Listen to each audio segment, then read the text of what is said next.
বৌমা শাশুড়ির এই ঝগড়ার প্রধান কারণ হচ্ছে জেনারেশন গ্যাপ, ঠিক কিনা? শাশুড়ি এক জেনারেশনের আর বৌমা আরেক জেনারেশনের। শাশুড়ি ভাবে একরকম, বৌমা ভাবে আরেক রকম।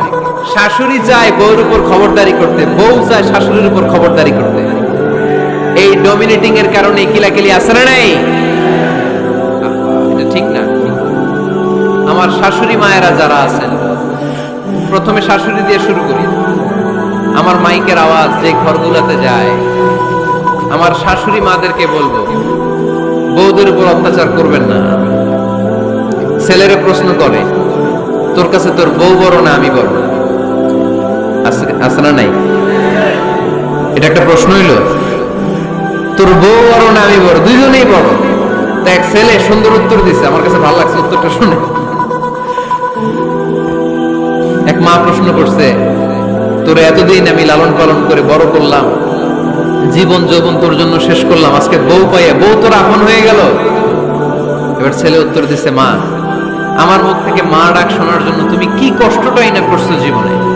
10 মাস আমারে পেটে ধারণ করলা, খাইতে পারো নাই, বমি করছো, খালি ওষুধ খাইছো, তোমার পেট কেটে আমারে বের করা হয়েছে, 2 বছর আমারে দুধ খাওয়াইছো, পেশাব পায়খানা পরিষ্কার করেছো। বয়স যখন 3-4 তখন তোমার আমি মা ডাকছি। এই মা ডাকটা শোনার জন্য তুমি এত কষ্ট করছো। আর আরেকবারের মাইয়া এই ঘরে আইসে তোমার মা ডাকা শুরু করছে। যেই মেয়েটা তোমারে মা ডাকে সে আমার আপন হবে না কেন মা? ঠিক কিনা? এই মা ডাক শোনার জন্য তুমি এত কষ্ট করলা, আমার লালন পালন করলা, 10 মাস পেটে ধরলা, পেশাব পায়খানা পরিষ্কার করলা, এরপরে মা ডাক শুনতে পারছো। আর আরেকবারের মেয়ে জানা নাই চিনা নাই এসেই তোমার ডাকা শুরু করছে মা। তো যে আমার মারে মা ডাকে তার স্থান তো আমার কলিজায়, ঠিক কিনা? শাশুড়ি আম্মারা যারা আছেন, প্লিজ বৌমাদেরকে কষ্ট দিয়েন না। অনেক শাশুড়ি আছে পান থেকে চুন খসলে রেগে যায়, পদে পদে স্ত্রীর ভুল ধরে, বউয়ের ভুল ধরে, আছে না নাই? এটা করবেন না। সে তো নতুন, আপনার অনেক এক্সপিরিয়েন্স হতে তার সময় লাগবে। তাকে সময় দিন, তাকে ভালোবাসুন, ঠিক কিনা? না বুঝে সামান্যতে বৌমারে বদদোয়া দেয়, এরকম আছে না নাই? কিন্তু বুঝতে চায় না, বৌমারে যদি বদদোয়া দেয় তাহলে তার নিজ ছেলের পরিবারের ক্ষতি। পেটে ধরা যে ছেলে, ছেলের পরিবারের কিন্তু ক্ষতি, তার আপন নাতি নাতনিদেরই ক্ষতি। আওয়াজ করে বলেন ঠিক কিনা? বৌমাকে বদদোয়া দিয়েন না। বৌমাকে নিজের মেয়ের মতো দেখবেন। সমাধান আমি দিচ্ছি। কেমন দেখতে হবে? নিজের মেয়ের মতো। নিজের মেয়ে সকালে ঘুম থেকে ওঠে 11টা, ওইটা সমস্যা নাই। বৌমা কেন উঠলো না, ওইখানেই ঝামেলা, আছে না নাই? মেহেরবানি করে আপনার বৌমাকে আপনার নিজের মেয়ের মতো দেখেন। নিজের মেয়ের যেমনি আদর করেন তাকেও অমনি আদর করেন। আপনার বৌমারে যদি আপনি কষ্ট দেন, মনে রাখবেন আপনার নিজের মেয়েটাও আরেকবারের বউ হয়ে কয়েকদিন পরে যাবে। আপনি যা যা করবেন আপনার মেয়েকেও তারা ওই রকম কষ্ট দিয়ে বাড়িতে ফিরিয়ে দিবে। চিল্লায় বলেন ঠিক কিনা? খবরদার, টিট ফর ট্যাট। ইটটি মারলে পাটকেলটি খেতে হয়।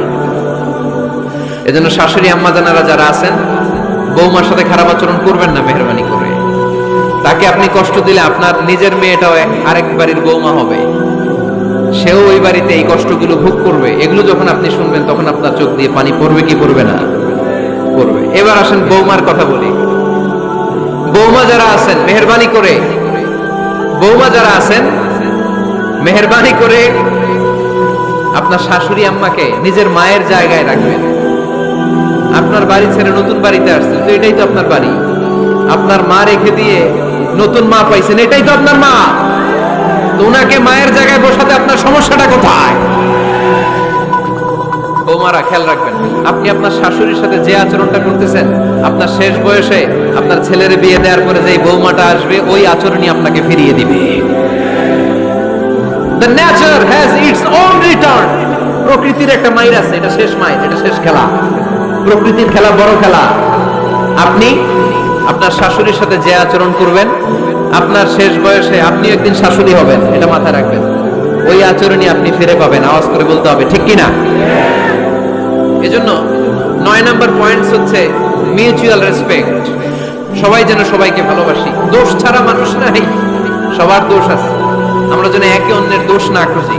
বৌমারা, আপনাদের কেন যদি আমার মাইকের আওয়াজ যায়, অল্প কিছু টেকনিক অবলম্বন করলে আপনি আপনার শাশুড়ির মন জয় করতে পারবেন। শাশুড়িরা আসলে বেশি কিছু চায় না, আগের জামানার মানুষ তো, এদেরকে ওইভাবে হাত করতে হবে। মাঝে মাঝে একটু শাশুড়ির মাথায় তেল দিয়ে দিয়ে, চুলে তেল দিয়ে দিবেন আর কি, মাঝে মাঝে চুল আশ্রয় দিবেন, এগুলো কিন্তু খুব পছন্দ করে শাশুড়িরা। ওনার প্রেশারটা একটু মেপে দিবেন, ডায়াবেটিক্সের ওষুধটা খাইলো কিনা সময় মতো খোঁজ নিবেন, কি পছন্দ করে খেতে একটু রান্না করে দিবেন। যেই বক্তার ওয়াজ শুনতে পছন্দ করে ওই বক্তার ওয়াজগুলো ডাউনলোড করে শাশুড়ি আম্মাকে দিবেন, ইসলামী বই দিবেন। দেখবেন বয়স্ক নারীরা মাহফিল যেতে খুব পছন্দ করে, ওয়াজ শুনতে খুব পছন্দ করে, নবীদের কাহিনীগুলো শুনতে পছন্দ করে। বসায় বসায় একটু কাহিনীগুলো শোনাবেন। বাইরে বেরোলে জিজ্ঞেস করেন, আম্মা আপনার কিছু লাগবে কিনা। আরেকটা টিপস আছে, চুল যখন আশ্রাবেন আর শাশুড়ির মাথায় যখন তেল দিয়ে দিবেন, তখন অতীতের কথা জিজ্ঞেস করেন, দেখবেন অতীতের স্মৃতিতে হারিয়ে গিয়েছে আপনার শাশুড়ি। কি জিজ্ঞেস করবেন জানেন? জিজ্ঞেস করবেন, আম্মা জান, মুক্তিযুদ্ধের সময় আপনার বয়স কত ছিল? ওই সময় মুক্তিযুদ্ধের সময় আপনাদের এলাকায় কি কি হয়েছিল মা? আরেকটা প্রশ্ন করবেন, মা বিয়ের সময় আপনি কেমন ছিলেন? ওই দিন দেখবেন বুড়ি আর বুড়ি নাই, জোয়ান হয়ে গেছে। ওই দিন বলবে, মা আমি অনেক সুন্দরী ছিলাম, আমার মাথায় অনেক চুল ছিল, আজকে নাই। আমগো গ্রামে আমার সাথে সুন্দরী মাইয়া ছিল না। অতীতের স্মৃতিতে, স্মৃতি হাতরাতে হাতরাতে তিনি হারিয়ে যাবেন। জিজ্ঞেস করবেন যে, মা শীতকালে আপনাদের দেশে কি পিঠা বানাতেন আপনি যখন ছোট ছিলেন, আপনার বাপ চাচারা কি করতো? এগুলো জিজ্ঞেস করলে উনি স্মৃতির পাতা হাতরাতে হাতরাতে চোখ দিয়ে দাঁড় দাঁড় করে ওনার পানি ঝরতে শুরু করবে। আপনার জায়গায়, ওনার হৃদয়ের মনি কোঠায় এমন জায়গায় বসবে, আপনার এছাড়া উনি কিছুই বুঝবে না। বৌমারা, এই অল্প কিছু টিপস অবলম্বন করে আপনারা আপনাদের শাশুড়ির মনকে জয় করতে পারেন। শাশুড়ি বৌমার দ্বন্দ্ব আমরা চাই না, আমরা চাই শাশুড়ি বৌমাকে নিজের মেয়ের মতো জানো, আর বৌমা শাশুড়িকে আপন মায়ের মতো ভালোবাসো, ঠিক কিনা? এই মিউচুয়াল রেসপেক্টই পারে শাশুড়ি বৌমার দ্বন্দ্বকে দূর করতে, আর ঘরটারে শান্তির টুকরা বানাতে। আওয়াজ করে বলেন ঠিক কিনা? কয়টা গেল? আর আছে কয়টা? দোয়া করবেন একে অপরের জন্য। দোয়া, সাইয়েদনা ইব্রাহিম ফ্যামিলির জন্য দোয়া করতেন, রব্বি জাআলনি মুকিমাস সালাতি ওয়া মিন যুররিয়াতি রব্বানা ওয়া তাকাব্বাল দুআ। ও আল্লাহ, আপনি আমারে নামাজ কায়েমকারী বানান, আমার কলিজার টুকরা সন্তান ইসমাইলকেও নামাজ কায়েমকারী বানান। আমার দোয়াটা আপনার দরবারে আপনি কবুল করে নেন। সুবহানাল্লাহ পড়েন। রব্বানা ইন্নী আসকানতু মিন যুররিয়াতি বিওয়াদিন গায়রি যী যার'ইন ইনদা বাইতিকাল মুহাররাম। ও আল্লাহ, আমার সন্তান সন্ততি, আমার ফ্যামিলিকে ধুধু মরুপ্রান্তর এই উপত্যকার মধ্যে তোমার কাবা ঘরের সামনে রেখে গেলাম, তাদেরকে তুমি নামাজ কায়েমকারী বানিয়ে দিও। গোটা বিশ্বের সব মানুষের অন্তর আমার ফ্যামিলির দিকে আল্লাহ তুমি ঝুঁকিয়ে দিও। ওয়ারযুকহুম মিনাস সামারাত, ফলমূল দিয়ে আল্লাহ তুমি তাদেরকে রিজিকের ব্যবস্থা করে দিও। তার মানে সব নবীরা তাদের পরিবারের সদস্যদের জন্য দোয়া করতেন কি করতেন না? আবার কোরআন আমাদেরকে শিখালো, রব্বানা হাব লানা মিন আজওয়াজিনা ওয়া মিন যুররিয়াতিনা কুররাতা আ'য়ুন ওয়াজআলনা লিল মুত্তাকিনা ইমামা। ও আল্লাহ, এমন নেককার সন্তান, এমন নেককার স্ত্রী আপনি আমাকে দান করেন যাদের দিকে তাকালে আমার চোখ দুইটা ঠান্ডা হয়ে যায়। চক্ষু শীতলকারী স্ত্রী দেন। বিয়ে যাদের হয় নাই, ইয়াং ছেলেরা এই দোয়াটা করবা। বিয়ের জন্য দোয়ার দরকার আছে না নাই? প্রতিদিন এই দোয়া করবা, আল্লাহ এমন স্ত্রী দেন, এমন জীবন সঙ্গিনী আপনি আমাকে দেন, এমন লাইফ পার্টনার দেন যার দিকে তাকালে আমার চোখ জুড়িয়ে যায়। এমন সন্তান আল্লাহ আপনি আমার ফ্যামিলিতে দেন যাদের দিকে তাকালে আমার চোখ দুইটা ঠান্ডা হয়ে যায়। নেককার সন্তান, নেককার স্ত্রী আল্লাহর কাছে দোয়া করে চেয়ে নিতে হয়। তাহলে ফ্যামিলি মেম্বার একে অপরের জন্য দোয়ার দরকার আছে না নাই? বাবা দোয়া করবে ছেলের জন্য, ছেলে করবে বাবার জন্য, মা দোয়া করবে মেয়ের জন্য, মেয়ে করবে মায়ের জন্য, ভাই করবে বোনের জন্য, বোন করবে ভাইয়ের জন্য। দোয়ার দরকার আছে না নাই? দোয়া করবেন সবাই সবার জন্য। এই যে কোরআনের বঙ্গানুবাদ পাওয়া যায় না এখন, কথা বলেন। স্মার্টফোন আছে কার কার দেখি? হ্যাঁ, কারা কারা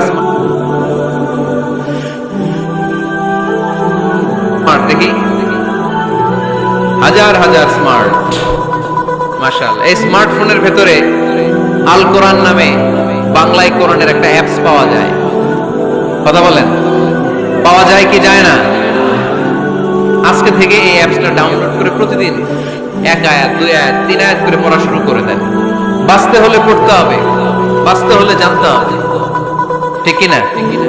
এই স্লোগান আমাদেরকে শেখায়। এই স্লোগান তো আল্লাহ, এই স্লোগান দিয়েই তো আল্লাহ কোরআন শুরু করছে। ইকরা বিসমি রাব্বিকাল্লাযী খালাক। বাঁচতে হলে জানতে হবে, বাঁচতে হলে পড়তে হবে, পড়ার কোনো বিকল্প নাই। আওয়াজ করে বলেন ঠিক কি না? সুজানগরের ভাইয়েরা, মোবাইলের অ্যাপসের ভিতরে আমরা কোরআন রাখতে রাজি আছি তো সবাই? হাদিসের অ্যাপস ডাউনলোড করতে রাজি আছি তো? বাস রাজি আছি, ডাউনলোড করে রাইখা দেব, আর কেউ পড়বো না নাকি? হ্যাঁ, প্রতিদিন একটা আয়াত হলেও যেন আমরা পড়ি। আল্লাহ যা বলা দরকার সব বলে দিয়ে গেছে, নতুন করে আর কিছু বলবে? আমরা যেন পড়াশোনা করি, আমরা যেন একটা পাঠাগার বানাই। আবারও কখনো আসার সুযোগ হলে আমি জিজ্ঞেস করবো